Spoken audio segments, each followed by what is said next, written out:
Health and Wellness, and we have an esteemed guest here today, Sage Dammers, who is the co-founder and CEO of Addicted Wellness, which are some of my favorite chocolates that, I mean, every night I have a piece. Oh, that's awesome. Thank you so much for having me. And I'm so happy to hear you've been enjoying the chocolates. Yeah, they're fantastic. Now, Sage, what's incredible about you is because at your talk at Next Health, you are just an incredible wealth of knowledge in everything to do with hormones and herbs. And I'm so curious how you came about all this knowledge. So could you tell us a little bit about you and like kind of your history and where you started getting into health and wellness?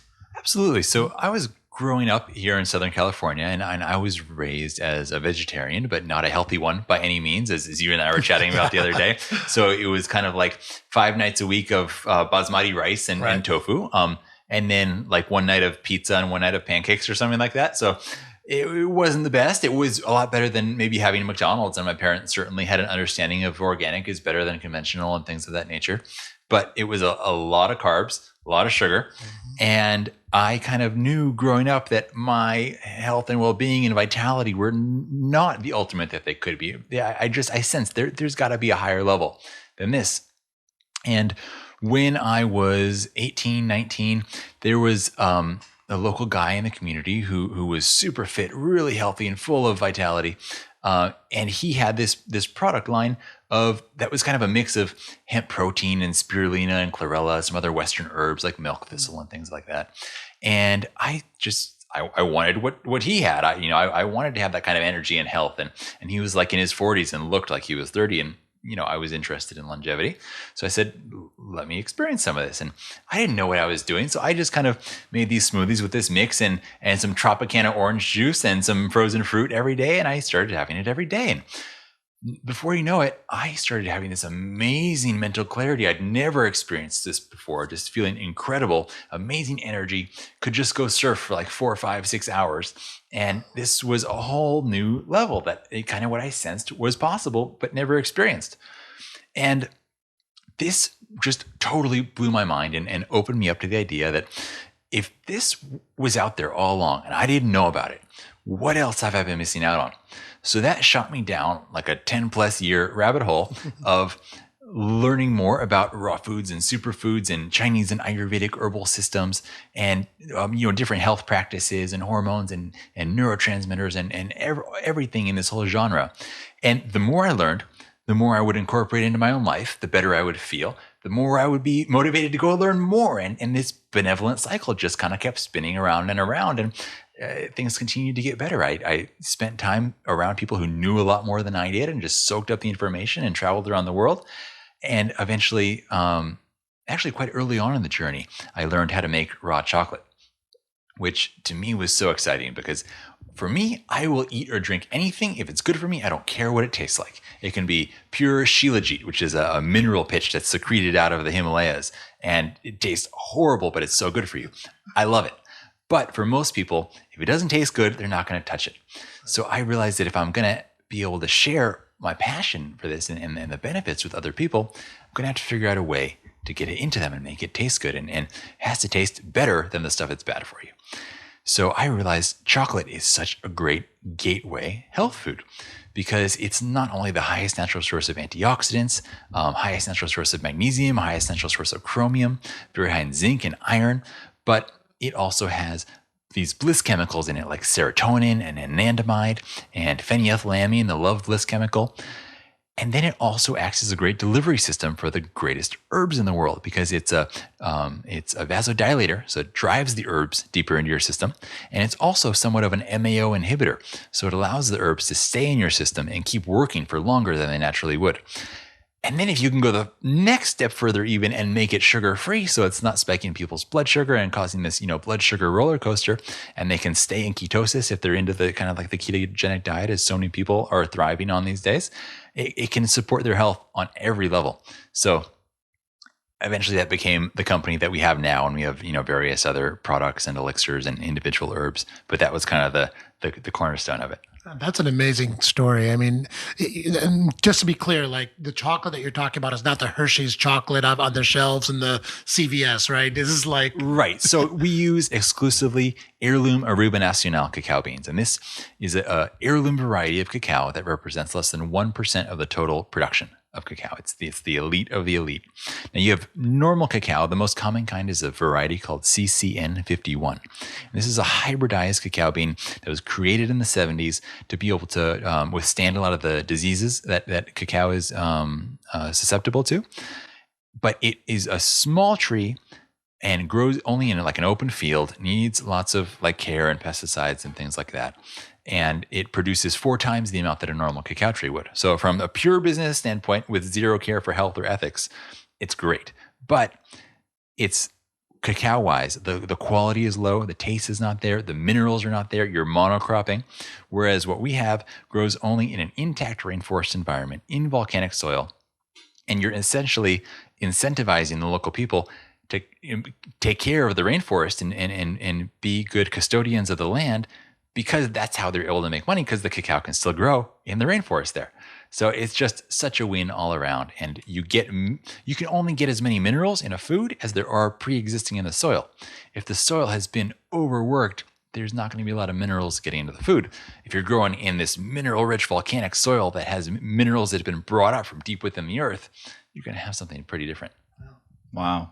That's amazing. It makes me want to eat as much of that as possible. Can you tell us a little bit about the science of the chocolate? Because the other day, we actually had together some 100% cacao chocolate that is just so bitter, it was hard to eat. And, I think we have this kind of misconception of what chocolate is because of what we've been eating our whole lives, which is this sweet chocolate that tastes good that people are addicted to and they love to eat, but that's really not healthy for you. I mean, you've created this incredibly healthy superfood chocolate. Where's the kind of the balance and the variety of kind of on the chocolate scale? Right. So some people do enjoy a pure 100% cacao. You have to have a palate that is cultivated and the ability to enjoy those bitter flavors.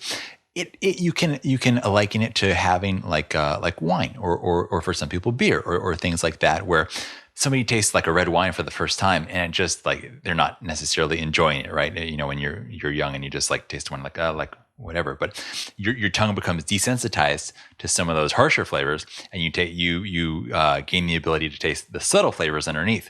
And I've actually made a video on YouTube on how to do a very similar thing for chocolate and how to taste chocolate like you would taste a wine almost.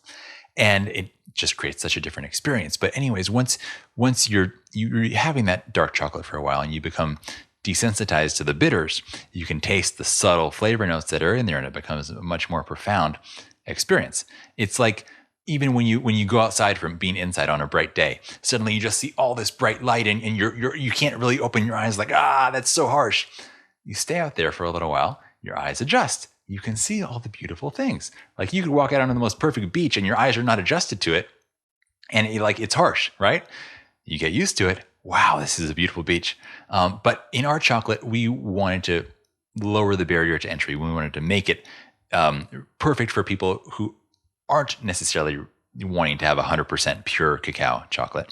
So it's 83%, and we sweeten it just with birch xylitol and a special non-bitter organic stevia. So you still get the sweetness that people really enjoy, so they can have a great psychosensory experience with it, and still get the benefits of this high quality cacao and the herbs that we put into it. Well, the first time I ate it, I had no idea that it was actually good for you. And I was eating it for awesome. At least a week, and I was like, this is the best chocolate I've ever had in my life. My Wow. girlfriend brought some home. And then I realized what it was, and that there's all these herbs and mushrooms and everything else in it. And my mind was just blown at what an incredible product this is. So I love that you made this. Thank you so much. That makes my day to hear that. Yeah. I love also that you're choosing chocolate that's sustainably raised and responsibly raised, and not in monoculture farms, because that's the problem with all of our food nowadays. It's so devoid of nutrients because we farm the same land over and over again with the same crops. And you've almost made healthy food like lettuce not healthy for you, just like empty calories. It's nothing like what it used to be. Exactly. And it's like if you only eat a limited diet, as many people do, your microbiome suffers. Mm-hmm. When we monocrop the earth, its microbiome suffers, and ours as a result. There's so many problems with the current agricultural model. Mm-hmm. But one can only hope that things are going to evolve in a better direction. Exactly. I think as consumers too, if we demand food that's been grown responsibly, more money goes towards that segment of agriculture. Absolutely. Just look with organic, how the organic supply is skyrocketing because people want it. Exactly. It makes such a difference. And you vote with your dollars. Very true. Absolutely. So let's talk about hormones, and specifically, the Mars versus Venus, the oxytocin versus testosterone. I loved your explanation about this, about why men are men and why women are different. And tell me a little bit about that. So hormones are really fascinating to me because they essentially act as master switches that control so many areas of our health. It's like if you often people have different symptoms going on, and even with a holistic model or natural treatments, they try to treat the symptoms rather than going upstream to the source, which is often hormonal imbalances, or sometimes it can be nutritional imbalances or things of that nature. But hormonal imbalances are one of the big ones. This is like upstream. And if you are trying to treat the downstream symptoms, you'll often, cover one symptom up, but it will pop its head out in another way. It kind of becomes a game of whack-a-mole, and you're just always stuck in this cycle of treating symptoms. If you go upstream and sort the hormones out, very often the symptoms just disappear. And then you start feeling better than you ever have. And problems you didn't even, maybe some brain fog you didn't even realize you have, or problems in a relationship, or with, women having difficult periods, these problems just go away, and wow, I didn't even realize that was an unusual problem. I just thought that was life, but suddenly it's a lot better. And so when you get your hormones right, a lot of good stuff falls into place. And a lot of that has to do with diet and supplements and nutrition, but a lot of it is also lifestyle. Part of that is how you exercise and psychology, but a lot of it is our interpersonal relations as well, has a huge impact. And anyone who has ever been in a bad relationship and just gotten out of it, but been completely drained and felt like a ghost of their former selves, knows how much an unhealthy relationship and an imbalanced relationship can destroy your hormones. You're taken down. And when we're dealing with hormones, a lot of it also has to do with stress. And that's a key point of this. And these are all kind of influence each other. It'll make a whole lot of sense. When you are producing cortisol, the stress hormone, it can save your life. If you were a caveman and you're either threatened by a saber-toothed tiger and need to run, or you're threatened by your neighboring caveman who wants to kick you out of your cave and you need to have some fight or flight to whack him on the head with your club, that cortisol is going to save your life. However, we live in this modern world where there's constant stressors of various kinds that our bodies don't really know how to interpret. Like if you're under stress because you're under the wrong kind of lighting, if you're under stress because just work is always a concern, if you're under stress because driving is weird and you didn't evolve to drive a car necessarily, so it's like driving can just be stressful on its own. All these stressors in our lives, we're constantly producing cortisol. And when you're stressed and producing cortisol, your body is going to prioritize that cortisol production over all the other hormones. Because if it's a life or death situation, your body doesn't care how healthy your skin or your hair is or how your overall energy levels and sleep are. It's not going to produce the hormones for that. It's going to produce what you need to survive right now. Because if let's take the example of a woman who wants to have healthy hormones so that she has a gentle menstrual cycle. If you die because the saber-toothed tiger eats you, you're not going to have another menstrual cycle. That's not your problem anymore, right? So this is like your body has its priorities. So if you want to produce your healthy hormones, you have to figure out what's going to get you out of stress. And actually, healthy hormones can get you out of stress. So it's an interesting cycle. And if it's spinning the wrong way, it goes disaster. But if you can get it spinning the right way, it can be really great. So in these relationships, for women to have low stress and to feel good, you need high oxytocin. For guys, it's not the same. We're different. For guys, we need high testosterone to have low stress and feel good. So for women, how do you get that oxytocin? Oxytocin is the bonding hormone. So it comes from talking about your problems. Women, you come home from a day at work or from wherever you've been, and you don't want solutions to your problems necessarily, not immediately anyways. You want to talk about what happened, what that person said, what you said back, how it made you feel. How do you think they felt about it? How would your boyfriend feel in that situation? And that is all building bonding. And women, evolutionarily, during the hunter-gatherer times, would be, harvesting food, perhaps preparing food, taking care of the children, plenty of time to chat with each other and process all these things and bond and have this great empathy for one another. It's fantastic. Now, often we end up in situations where women are looking to their male partner for 100% of their oxytocin production, right? And it's not sustainable for guys. That's why oftentimes in the beginning stages of relationship, man and woman spend a lot of time together, and the guy feels his energy coming down and down and down and down with time. And then you got to like break away and like, whoa, I can't really handle this. It's just too much, too fast, right? That's what's going on there. Now, what's the solution? Women can spend more time with female friends and also build that oxytocin. So it's like you can get 80% of your oxytocin from female bonding time, and you're going to benefit their oxytocin as well. So it's a win-win. And then you come home and you maybe get 10 to 20% of your oxytocin from your guy being a great, empathetic, supportive partner. And then he can be in a sustainable situation as well, because guys need a certain amount of oxytocin. It can bring down a little bit of stress. It can improve empathy, but it can also make him tired too much. That's why, post-coitus, guys will cuddle for a little bit, but then it's like, I got to get out of here. This is too much oxytocin. I got to go do something else. So jumping over to the guy situation, we need testosterone. Now, why is that? Guys, traditionally, we weren't hanging around the camp talking about our feelings. We were out hunting. And when you're stalking your prey, if you and I are talking about our feelings and what's going on in our relationships and the problem we've been having, that bear moose or whatever we're going after is going to hear us a mile away. We don't get to feed our tribe. They all starve and die. The tribe who tried doing this, they didn't survive. They're done. They didn't pass on their genes, right? So as guys, we are not geared to necessarily talk so much about what's going on. We look for a quick solution, and then we go through this cycle of rest and action. When we're resting, we're rebuilding our testosterone. When we have action, we're releasing our testosterone. So we build and release and build and release. And so that's why, guys, we have the man cave. That's where you go build your testosterone. The man cave is a testosterone factory. That's where it happens.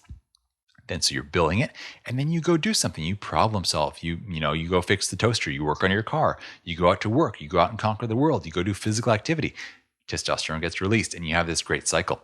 So this is kind of the balance. And if men and women can empathize with each other on this and understand what the other person needs, and also what your own limitations are to provide that for your other partner, and help them find where they can seek it elsewhere if you can't provide all that's needed there, is so great. That's such a great explanation. And I remember from medical school days, we had this like chart of hormones, and all hormones really come from the same initial structure. It's all made out of cholesterol. And it's true, if you have hormones going more in one direction, it steals all the precursors to hormones being produced in another direction. So you really got to manage what hormones are being produced and when. And like you said, a lot of it's cyclical too. Like you need to make testosterone, then use testosterone. If you don't, if you get stuck in the making phase or the using phase, you end up tired and grouchy. Or it's like having a production line, right? Like if one stage of the production line is going full speed, but the next is like taking a nap, you're going to have a backup and a problem in the factory, and the boss is going to be pissed. It's exactly like a production line, right? And this makes so much sense for me, because this whole time I thought I was narcoleptic. When my girlfriend tries to talk to me and she needs my attention, and if she wants to argue, I literally pass out like immediately. Right. Like right instantly, I'm just gone. I'm out of the conversation. It does. It just drains me. I can't deal with it. And for her, it's the most frustrating thing on the planet. She wants to build oxytocin with you. Yeah. And I want to pass out. I do pass out. I just like fall right asleep, And it's so would that be the explanation of what it is? I get this buildup of oxytocin. My brain just shuts off.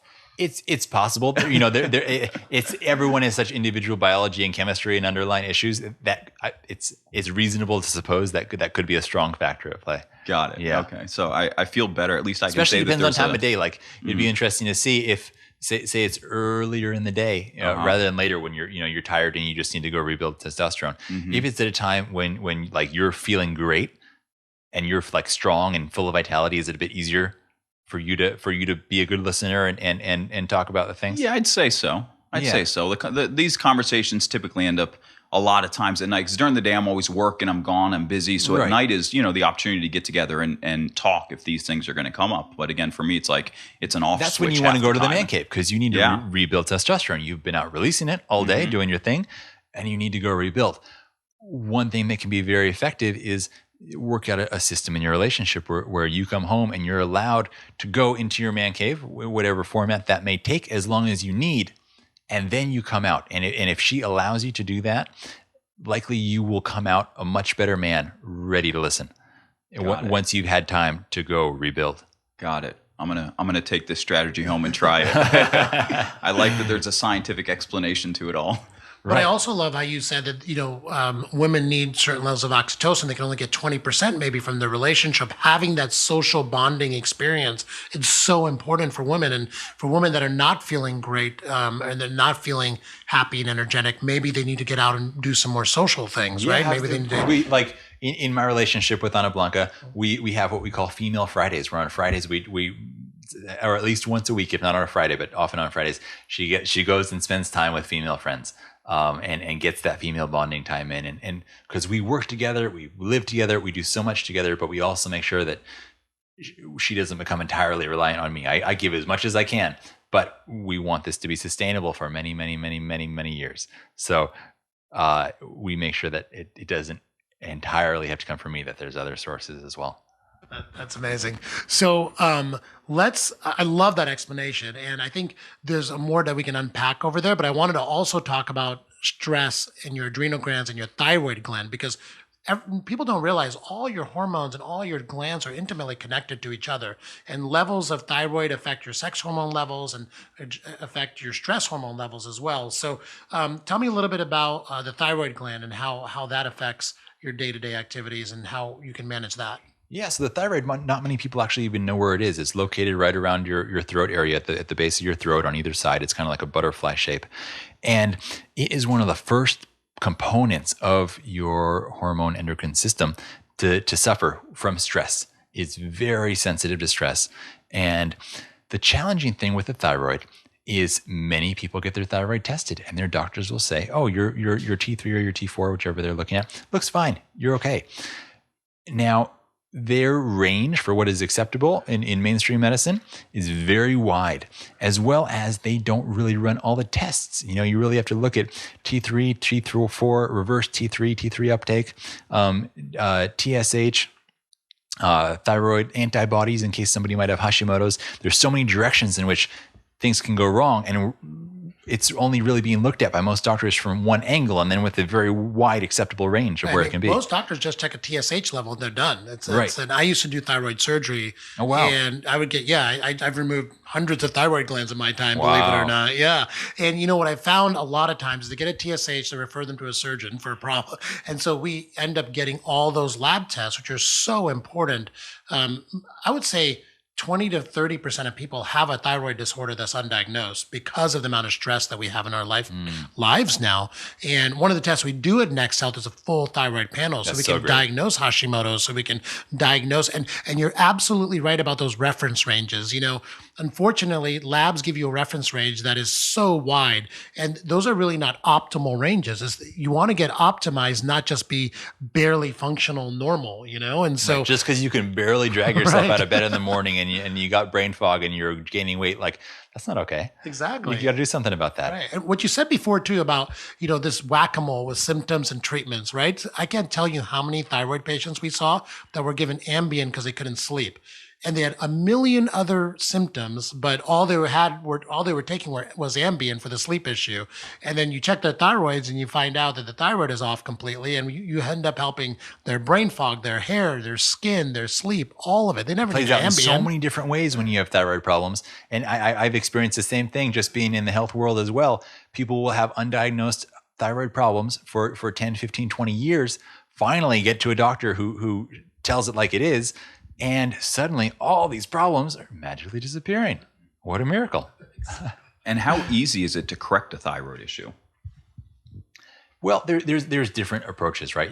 There's given depending on the intensity of the situation, there's a lot of natural things you can do. There's also you can take like thyroid glandulars as supplements when the problem gets a little more extreme, and that will probably be the fastest way to get things going right away because you're actually getting the thyroid hormone. But if we look at it from like a nutritional herbal perspective, there's lots of things you can do. Taking iodine is a great one, like a nascent iodine, where you just put the drops in the water and shoot it down real fast. Or you can also, you can get it from kelp as well. One of my favorites is modafinil. It's this great, really powerful brown kelp extract that is, you can take anywhere like up to like 12 capsules a day. It's super nutrient dense. And then you can get into herbs as well. Ashwagandha is one of my favorites for the thyroid and for stress and for overall hormone support. And it's such a fast growing herb that it's one of the cheapest herbs out there that you can take. So if you are alive and you don't take ashwagandha, you don't know what you're missing out on. It's like, it's so good in so many different directions. You know, for guys, even if you're not caring about your hormones, even if you don't care that it improves your testosterone, it's going to help you build more muscle when you're working out and burn more fat. So it's such a great herb. Is that in one of your chocolates?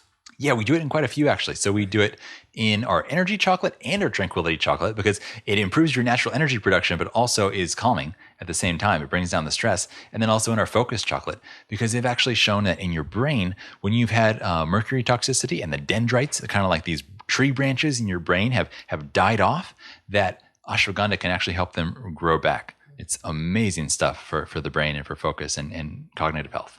You know, the iodine problem you mentioned is interesting because we made iodized salt so that we would get enough iodine in our diet because we weren't having enough way back when that was mandated. And now we're all told to eat a low salt diet, right? So people are avoiding salt. So if you don't get enough iodine, you don't have the precursors you need to make the thyroid hormones. Exactly. And you know, other important minerals, also selenium. So you can go with that in supplement form or Brazil nuts, depending on your preference. B vitamins are really important. Probiotics, actually, if you take really good probiotics, it can have a meaningful impact on your T3 levels. So there's lots of things you can do to be supporting this. Wow, that's amazing. So, okay, we talked a little bit about herbs, and this is where I want to spend a lot of time with you. Great. It's my biggest area of passion. Yeah, you know so much, and you just thrown a bunch out there. And we'll do show notes for everyone listening, so we can get a nice list based on your symptoms you're experiencing and what herbs would be the best. But let's talk about the adaptogens first. Could you define adaptogen and then talk about some of your favorite herbs in that category? Yeah, absolutely. So adaptogens basically work on the nervous system in the sense that they improve our resilience to all forms of stress. So the term was originally coined by a Russian gentleman, and the kind of the first adaptogen that he was really identifying was Siberian ginseng. There's many adaptogens around the world, and these essentially increase your ability to deal with all the stuff we're dealing with in the modern world. And they work on the immunity, they work on the nervous system, and basically anything that would cause you to have a stress response, you're going to still be able to respond as needed, but with less, say, extensive cortisol secretion, right? So it's bringing down your stress levels, allowing you to be higher performing and adapt more easily. And then at the same time, because your stress is not as high, then this cascade of good effects happens because everything in your body works better when you have less stress, especially your hormones. So an adaptogen is basically anything that causes that specifically, or is it it's usually referring to herbs, but I suppose some supplements could be said to have adaptogenic properties, like if you were looking at something like magnesium, especially in the form of magnesium L-threonate that really absorbs into the brain. So I think that could be considered like an adaptogenic supplement in a sense. But generally, it's referring to herbal compounds. Got it. Yeah. And do you take adaptogens on a daily basis? Like, what's your adaptogen regimen? And do you take like extra ones when you're more stressed, or how do you manage this? Absolutely. Yeah. So you mix it up, and a lot depends on what's going on in your life and what your plans for that day are. Some of my favorite go-tos on a daily basis would be cordyceps, astragalus. Those are kind of like my top go-to herbs. Mushrooms? Yeah, cordyceps is a mushroom and astragalus is a root. Both are chi tonics, and cordyceps is also a jing tonic, so it's supporting the kidney adrenal energy. And cordyceps actually improves your oxygen utilization. So from what you breathe, more oxygen is making it to where it needs to go. So it improves energy and endurance. And astragalus is one of the top chi tonics in the Chinese system. So for moment-to-moment energy, vitality, cognitive function, immune system function, it's fantastic. I kind of imagine you like in your kitchen or your bar, and you have like all these like jars full of herbs. That's exactly what it's like. Picking out what you. And is then, that what it's so like? Those really? are there's like my go-to, and then we got all the containers with all the different herbs. Having a chocolate company where we use these herbs, we're importing them, by the 20-kilo container from whether it's China or India or the different areas that we're bringing them in from. And so that's one of the kind of the great benefits of doing what we do is that we got just like unlimited supply of all the best herbs at home. It's like So you can really built your enjoy it. own dream environment there. Absolutely. If the dream as a kid was like, I want to have unlimited chocolate to eat, got that one. The dream as a slightly more mature adult is I want an unlimited amount of all the best tonic herbs. Well, I scored that one too. So things are working out all right. Amazing. That's awesome. So for us normal people, sorry, not that you're not normal, No, but that don't have like vats of herbs all over the place, what's the best way for us to get our adaptogens get in on a daily basis? What do you? So it depends what way is going to be the easiest for you. Ron Teagarden, who was responsible for introducing the tonic herb concept to America in large part back in the 70s, his number one rule of tonic herbalism is compliance. The herbs you don't take aren't going to do anything for you. So if I tell you, the best way to take this one is just to take the powder and pop it into your mouth and just like swish the powder around in your mouth, but you find that like totally gross and disgusting and unpalatable, you're not going to do it on a daily basis, right? If I tell you, take a tincture of this reishi because it's going to have an immediate stress reduction effect, but the bitter is too strong for you, you're not going to do it every day. If you're willing to do, if capsules are easier for you to do every day because you don't have to taste it, great, do the capsules. If you can't swallow capsules, do the tincture because everybody's got different issues and different things that's going to work better for them. So most importantly, figure out the format that is most amenable to you that you're most likely to do every day, because I don't care how potent a format of taking something is. If you hate it and you're not going to take it, you're not going to get the benefits. Definitely. And so I've been exploring with some nootropics lately. Yeah. And I would love to hear, do you have any ideas of different herbs or tonics that would have the best cognitive impacts? Absolutely. Yeah. So my favorites there, we mentioned ashwagandha earlier, is really nice. Ashwagandha is good for everything. You do it for everything. just take it and let your life sort itself out. That's like the Windex of herbs. There you go. Exactly. And then lion's mane mushroom is another one of my favorites. It's great for long-term cognitive health as well as immediate focus and clarity. Then you have Siberian ginseng. We mentioned it was one of like the first herb to be coined an adaptogen. Great for focus and also energy production. Because when we talk about energy, it's not just physical energy. Your brain uses so much of your body's energetic production, and you have to run the mitochondria in your brain and to get that focus going. And even in your eyes, for example, your eyes get tired from doing lots of work. You need more mitochondrial energy production there. So those are some of my favorites as far as herbal nootropics. Rhodiola is another great one. Mm-hmm. We mentioned a minute ago the company Dragon Herbs. They make a pre-made tonic called Tibetan Magic. And this is a formulation that comes in a liquid pouch, and you just mix it with like some hot water. And the main herb in there is Rhodiola sacra, special Tibetan variety of rhodiola. And you drink this, and it's like if you've seen the movie Limitless, where the guy's eyes change color and just like goes into the zone. It's like that. It turns the mind on in a way like nothing else I've ever experienced. That's what I want. So we can get it from there. That he actually has that kind of. Yeah. Put So you together. buy it. It comes in a pre-made like pouch. You cut open the pouch with the scissors. It's like 4 to 6 servings in the pouch, which I take to mean 1 to 2 servings because why not? So you pour it. You pour half of it out into a cup. Pour the rest into a jar for the next time, or split it into a couple servings. It depends. If you're real sensitive to stuff, start with a smaller amount. Play it safe. You don't want to overwhelm your system. And then you just mix a little bit of hot water with it and drink that, and just like your eyes open up. Your brain turns on. And what rhodiola is actually doing is it improves blood flow and oxygen flow to the brain.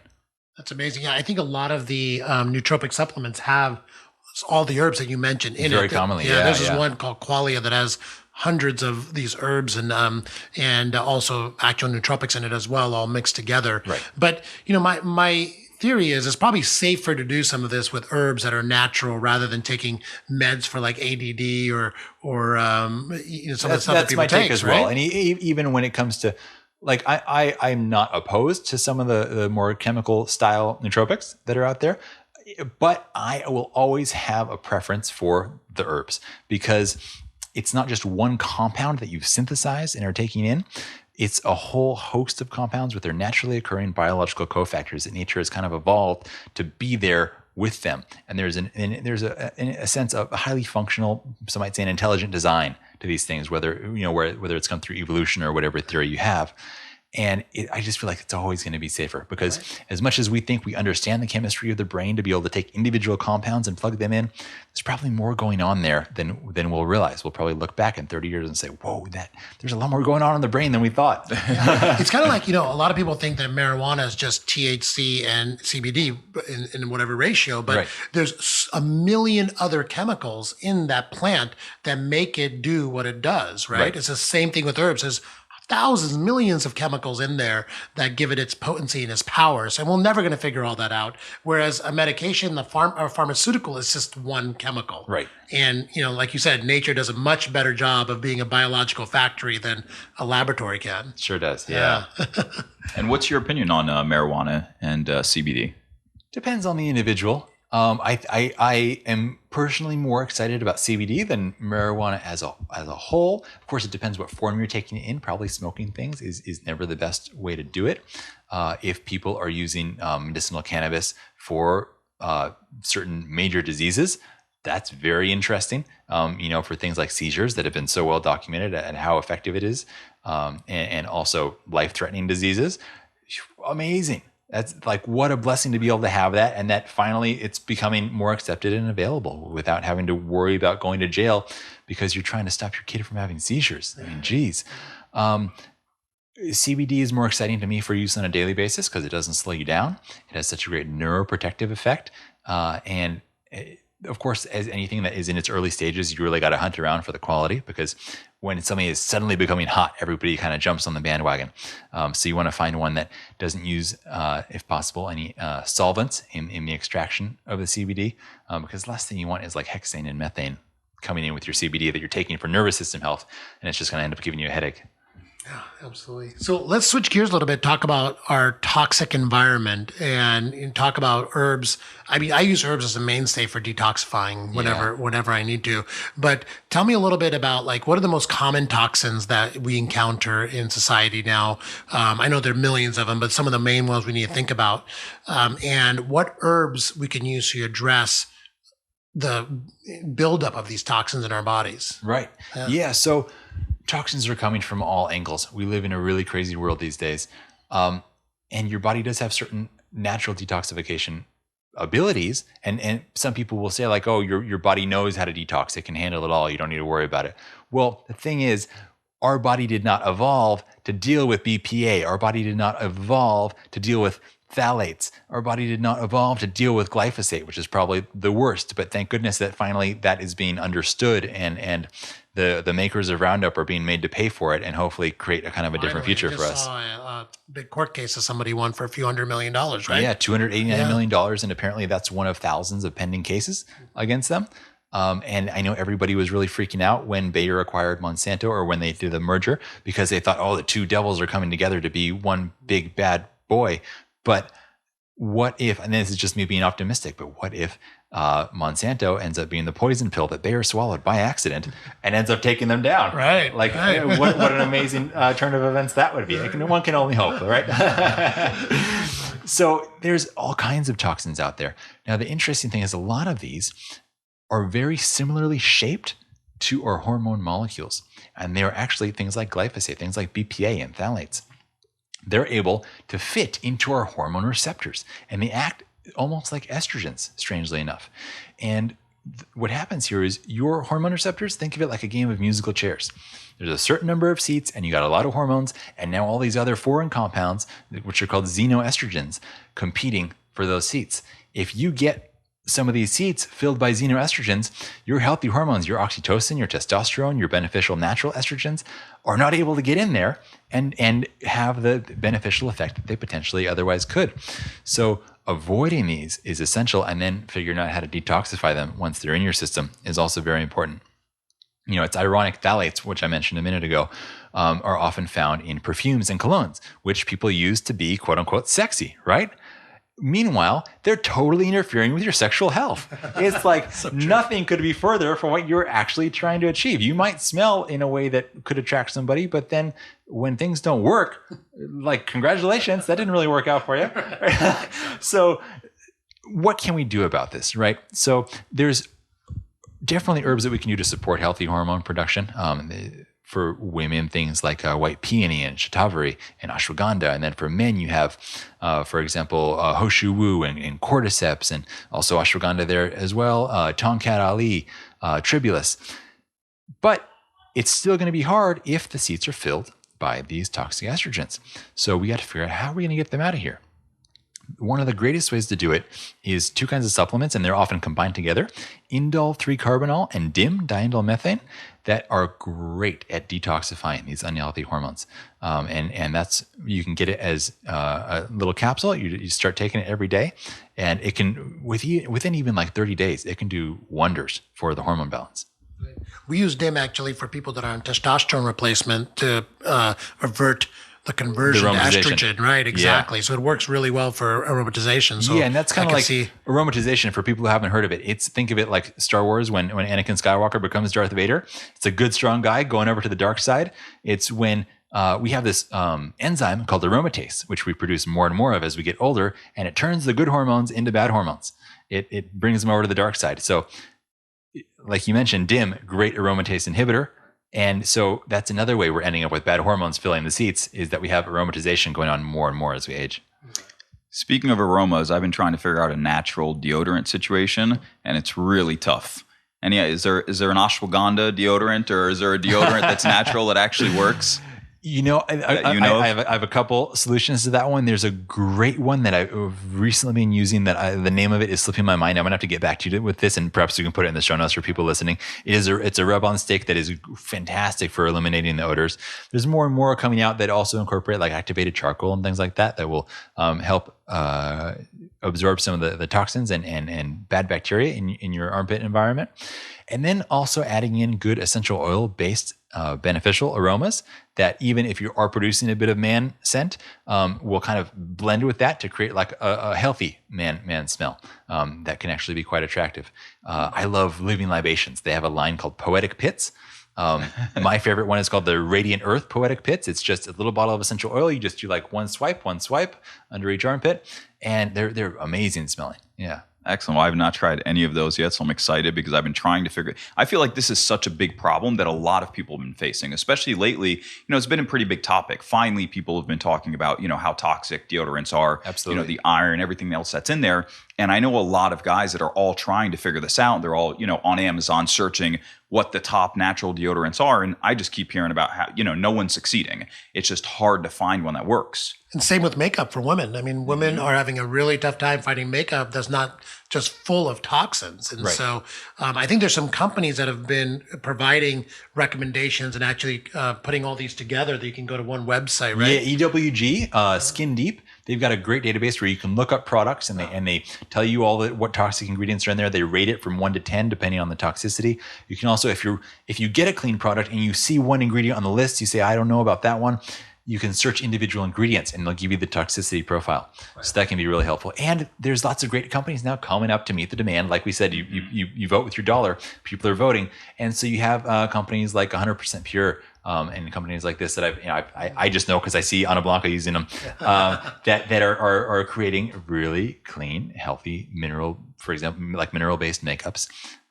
So you can have the best of both worlds. It's possible. EWG, for people who don't know, it's an environmental working group, and they have an incredible website about all the toxins in our environment. And they actually give you the dirty dozen of food, which is the foods that you should avoid that are the most toxin laden. And also, like you said, they have apparently cosmeceuticals on there as well. Yeah. So it's, you do go ewg.org/skin deep, I believe it is. And they've got this whole database. It's incredible. That's great. I'd love to identify a couple of these items that we could probably even carry at Next Health. Yeah. Seeing which ones really work and then make them available. Absolutely. So herbs to detoxify, you were mentioning the combination of two? Oh, yeah. So we have the indole 3-carbinol and the DIM. And these are essentially extracts from cruciferous vegetables for detoxifying the bad hormones. And then, of course, you can go into more kind of heavy metal chelation things. Heavy metals are also a huge problem in our modern world. And there's a lot of like quote unquote heavy metal detox programs or diets or smoothies out there that are just disappointing. I mean, people get sucked into these, and will start drinking this or that smoothie or whatever. It's not going to be doing much. If you got real heavy metal issues, which so many people do, it's just not going to be enough to turn the tide in your favor. And so I'm a huge proponent of doing like DMSA chelation with a really great practitioner who knows how to carry you through the mobilization leading up to the chelation, do the chelation day with the oral DMSA, and then have days afterwards where you're rebuilding your healthy minerals and taking glutathione to make sure everything gets cleared out nicely. And then you do, multiple rounds of this to really have a meaningful impact on the heavy metals and test during it. So you actually see what's happening rather than just, oh yeah, I had my heavy metal detox smoothie today. Maybe I'll have one again next week. Yeah, exactly. And testing is so important. We do a heavy metal panel in Next Health too. Great. It's incredible. When I first had mine done, I mean, my mercury level is through the roof because I've been eating a ton of, large fish sushi, right? Yeah. Exactly. And so it's amazing how you don't know until you know by doing a test. And so blood testing, especially for heavy metal toxins, because the symptoms are kind of vague. You never really know. There's so many ways in which they can play out. It's like thyroid problems, right? It can play out in so many ways. Nobody ever really identifies what's going on with you until one day you do, and you actually do the work to get it sorted out, and suddenly your problems start disappearing. It's totally incredible. Yeah. You want to talk a little bit about male and female hormone optimization utilizing herbs? Like what can men do to boost their testosterone levels? Yeah. So as we mentioned, we want to clear out the bad hormones. And then some of my favorites for boosting the testosterone are tribulus, Tongkat Ali is a great one. And then you have things like Polyrhacus ant, which is a big black Chinese mountain ant, highest natural source of zinc. Basically, if you look at the way ants work, they're like incredible strength, incredible endurance, very hardworking. You're kind of taking on that energy when you take this. It's very high in ATP. So you do this like before a workout and you are a beast. Wow, you're like eating the ant's strength. It's an extract that you're taking out. Oh, I thought it was actually from an ant. Well, it's from an ant though? It is. Yeah. So they've done essentially a hot water extract of these big ants. Got it. And these ants eat ginseng. So they're like already on the next level. Wow. Yeah, it's from this one area in China that's like really amazing. Where do we find these? This is something you can get from Dragon Herbs. They have it like in tincture or capsule form. It's totally extracted, so there's no like legs floating around in the tincture or anything weird like that. There's no crunchy parts. Like it's all very, very easy to do. If you were to find the ants alive and eat them that way, would you still get the benefits? I'm sure you would. It's a bit more than I'm willing to bite off, Literally. But if you take a trip to China and want to go eat some ants, sweet. I'll go film it, and we'll make a great video for the Next Health YouTube channel. Deal. You get bitten by the ant and turn into Ant-Man. It's radioactive. But yeah, so we've got that as a great supplement. And then ashwagandha we mentioned is great for helping to build the testosterone, decrease the stress. And you have also just general kidney adrenal supportive herbs like Hoshu Wu, Sistanch, Eucomia. These are some of the great Chinese, what they call Jing tonics, that are essentially recharging your core kidney adrenal energy. It's like your energy savings account. It's basically like your reserve batteries. This is going to be the longest set of show notes ever written. I was literally just thinking the same thing. But I'm going to ask your help to like spell some of these too. Yeah, my pleasure. That's what I'm here for. And what about the women who are listening? What can they do to support their hormonal balance? So I would say my favorite two female hormone herbs are ashwagandha and shatavari. It's an Ayurvedic herb. It translates to she who has 1,000 husbands. Doesn't mean you got to deal with 1,000 guys, but it means you could if you needed to. It kind of just gives you that female power. And then gelatinized maca is another one. Men and women actually for this one. And gelatinized is because it's been heat processed and helps to break down some of the starches. Raw maca can have some benefits, but it's not as potent, and it can actually be difficult to digest, so it can cause some flatulence. And I always say it's cruel to give someone an aphrodisiac that causes flatulence. It's just a bad combination of things. And so then also for women, the thing to keep in mind is that they're losing blood every month, and that has to be replenished. You got to be able to rebuild that, especially if someone is vegan or vegetarian, as many women are these days, and they're not getting that heme iron from animal products. So a couple formulations that can be really beneficial for this. These are traditional Chinese formulas. One is called bupleurum and peony, and it has white peony in it. And then ginseng and longan. And you can also get longan fruit on its own and just snack on those. They're actually quite delicious. What about for the postmenopausal woman? Yeah, so it's an interesting stage to look at something like hormone replacement therapy because if things just aren't being produced anymore on their own.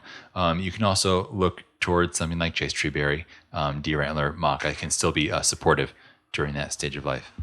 Fantastic. Those are great recommendations. I think, trying some natural hormone supplements along with, increasing your exercise routine, getting good sleep, adequate nutrition, all those things. Yeah, those basics are so essential, right? Exactly. The sleep, especially. And sleep and blood sugar, two really important ones that I want to make sure we touch on, because blood sugar, I always say when you're in a relationship and your partner's blood sugar is getting low, make your number one priority in life to get that blood sugar back up, because no one's going to be a good partner with low blood sugar. And what's going on there is when your blood sugar gets low, your body's going to start producing cortisol to keep you alive, keep you standing up, keep you from passing out. Because historically, if you passed out, you're easy prey for a bear or a lion, right? And it's not good for your longevity to be eaten alive. So when you're producing this cortisol, again, you're going to be more stressed. You're not going to be the best version of yourself, and you're not going to be producing all your other healthy hormones that you need to be for ultimate health. And at the same time, when you're not getting enough sleep, similar thing happens during the day. To keep you alive and from passing out, your body's going to produce cortisol. Similar situation. So it's really essential. And then you also want to make sure that you're getting a good amount of vitamin D3. That's the opposite side of the sleep equation, right? So vitamin D3 is essentially a hormone in the way it works in the body, and kind of almost like a hormonal precursor, and just supporting the whole system for hormone production. And you want to take a good form of vitamin K2 with it to make sure that your body treats the calcium right, that it's going to, you get more calcium going around because of vitamin D3. That's why it's so great for bone health. But if you're not taking K2, that calcium can end up in the wrong places instead of in your bones. Exactly. And, you mentioned with sleep as well. I think, maximizing your sleep environment, maximizing your sleep routines, and then getting all of that right first is fantastic. Do you have any herbs that specifically make you more tired? Any herbs you can recommend for those instead of using like melatonin, for example? Yeah, absolutely. And the ones I'll mention are not necessarily sedatives. It's more that they just make you feel a bit more of internal peace and quiet the mind a bit. And for that reason, these are things that would also be okay to take during the day for stress. So we're looking at things like reishi mushroom here, ashwagandha, again, another one. Pearl powder is great, not just for beauty. It's really good for the skin and the liver, but also for its calming effect. Chrysanthemum as a tea is really nice. It brings down the heat and the fire of your whole day's activities. There's a Chinese herb called ziziphus, which is really nice for peaceful dreams. And like taking magnesium L-threonate at nighttime, also a really nice one because the way it crosses the blood-brain barrier more effectively than most forms of magnesium. And yeah, those would be my awesome, best calming ones. Yeah, and you mentioned a lot of times during our talk here, Chinese herbs and Ayurvedic medicine. I think it's important for everyone to know that this is not something new. I mean, this is based in thousands of years of Ayurvedic Indian medicine and Chinese medicine, and all of these things have been utilized for thousands and thousands of years. There's some great history behind this. My dad was an Ayurvedic doctor, a physician in India, and we had all these Ayurvedic herbs around all the time. And now it's finally great. So your kitchen looks like the earlier version of what mine is now. Exactly. So it's great to have some understanding into some of these, and having it actually catch up with modern science and how we can relate herbs to our hormones. It's incredibly important. Yeah, now to see all these studies happening more and more on these traditional herbs, confirming what these traditional herbal systems have said for thousands of years, is so great to see. Well, I think that's all we have time for today, Sage. This was an incredible talk, and you're Thanks just so an much. incredible wealth of knowledge. I feel like we can talk for like 4 more hours. Well, one of these days we can do a round 2. We'll probably break the internet with the number of show notes we've had too. I wonder if they have a character limit for the show notes. So thank you so much for coming and joining us today. Once again, please feel free to come to Next Health at any time, to all the listeners out there, and do some of the testing we talked about. Participate in some of the things we're talking about as far as herbs go to optimize your health. And we do have Addictive Wellness chocolate for sale. So please come by and try some of that great stuff out. It makes all these herbs extremely tasty. And tell us a little bit real quickly, just the different chocolates that you have available. Yeah. So instead of doing different flavors of chocolate, we decided to go for different functions. So we use different herbal formulations in each one. So they taste similar, just a subtle flavor difference that you'll start to notice as you have them more and more from the different herbs. So we have energy, beauty, tranquility, focus, love, and recharge. My favorite's recharge. Recharge, yeah. And that has all the best hormonal supporters in there. So that's perfect. A powerful one. Great. Excellent. Well, thank you so much, Sage. We really appreciate your time. My pleasure. Thank you. Thank you so much for having me.